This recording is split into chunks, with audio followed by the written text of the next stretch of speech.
Sikkim flash floods.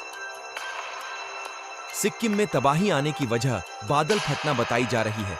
ऐसे में सवाल है कि क्या वाकई में यही वो वजह है कि जिससे राज्य में हर तरफ सैलाब नजर आ रहा है, या ग्लेशियर का पिघलना भी इसके लिए जिम्मेदार है। सिक्किम में बाढ़ का कहर जारी है। 14 मौतें हो चुकी हैं। 22 जवानों और 102 लोगों की तलाश जारी है। 3000 से ज्यादा पर्यटक फंसे हुए हैं। सबसे ज्यादा पर्यटक उत्तरी सिक्किम के लाचेन और लाचुंग में फंसे हैं। इन्हें निकालने के लिए एयरलिफ्ट करने की तैयारी की जा रही है। प्रभावित इलाकों में बचाव और राहत कार्य किया जा रहा है। सिक्किम में तबाही आने की वजह बादल फटना बताई जा रही है।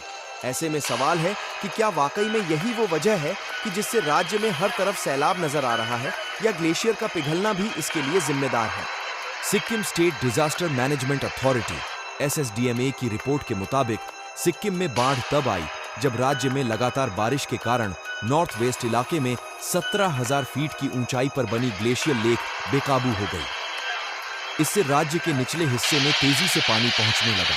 पानी का दबाव बढ़ाने के साथ तीस्ता नदी में जल का स्तर बढ़ा और सिक्किम के 4 जिले मंगन, गंगटोक, पाकयोंग और नामची में बाढ़ आ गई। उत्तरी सिक्किम में लोहनक झील के कुछ हिस्सों के जल स्तर में लगभग 15 मीटर सेकंड से बढ़ोतरी हुई।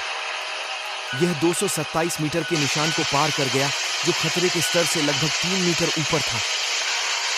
इसके बाद झील की दीवार ही डैमेज हो गई। हालात बिगड़ने के लिए ग्लोव स्थिति को जिम्मेदार बताया गया।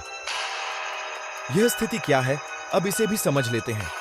पिछले कुछ सालों में हुई स्टडी बताती हैं कि ग्लेशियर के पिघलने से लोहनक झील का आकार बढ़ता जा रहा है। पहले ही झील का आकार बढ़ने से ग्लोव का खतरा जताया जा चुका है। ग्लोफ GLOF का मतलब होता है ग्लेशियर लेक आउटब्रस्ट फ्लड। इसे सिक्किम के उदाहरण से समझते हैं। ग्लेशियर के पिछलने के कारण जिन झीलों में पानी पहुंचता है उसे ग्लेशियर लेक कहते हैं। ये ऐसी झीलें होती हैं जो या तो ग्लेशियर के ऊपर नीचे या उसके आसपास बनी होती हैं, या ग्लेशियर का पानी सीधे लेक तक पहुंचता है। सिक्किम में ऐसी ही एक झील है लोहनक लेक।